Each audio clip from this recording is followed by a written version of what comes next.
Over the last 37 episodes, we have traced the architecture of human consciousness through one of the most intricate psychological maps ever recorded.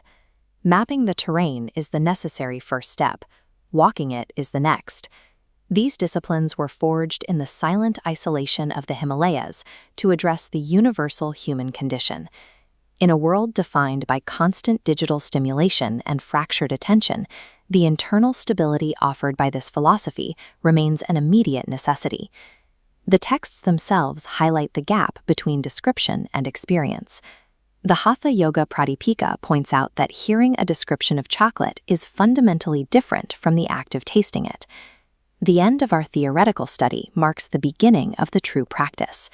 Mastery of these verses is only the preparation for the work ahead.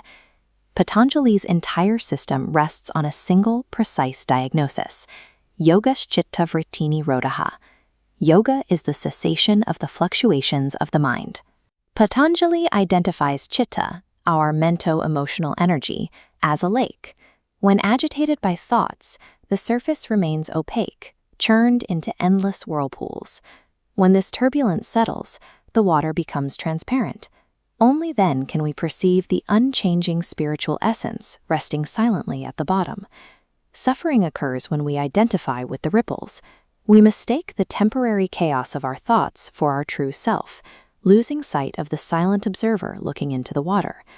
Calming these ripples requires the balance of two forces: abhyasa, or steady, uninterrupted practice, and vairagya, the release of attachment to specific results.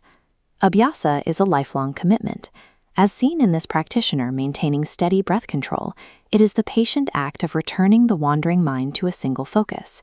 Vairagya provides the counterweight, doing the work while releasing the ego's demand for immediate rewards. The classical tradition makes it clear that this path is open to everyone. The Yoga Yajnavalkya confirms that these disciplines were practiced by householders and active members of society, proving that spiritual freedom does not require abandoning one's responsibilities. Success relies on the daily application of viveka, or active discernment. This is the consistent discipline of separating the eternal from the temporary in everyday choices. As the mind sharpens, the texts warn against the allure of siddhis, or unusual perceptual powers. The tradition views these as obstacles that can stall progress if the practitioner becomes distracted. True progress is measured by grounded metrics: an increase in humility, tolerance, and nonviolence, and spontaneous compassion with others. This sustained clarity leads towards samadhi. In this state, the mind is no longer scattered by the passage of time or the friction of distraction. The mind transforms from a chaotic obstacle into a quiet, perfectly focused tool of awareness.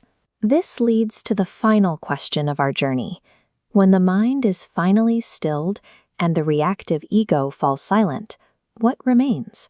Patanjali calls this Kaivalya, the absolute isolation of the true self from the reactive psyche. The observer and its psychological tools are now completely distinct. With this separation, the practitioner gains unshakable stability.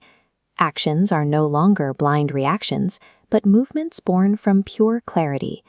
Patanjali offers a path to becoming truly free. He provides the framework for experiencing reality with total clarity, without ever being controlled by the movements of the mind. The theory is complete. The remaining journey belongs to the individual practitioner.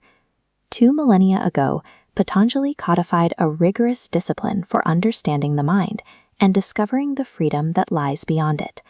These sutras provide a framework for seeing the world with absolute clarity. Every breath, every choice, and every moment of awareness is a step on this path. As the manuscript closes, the practice moves from the page into your own life.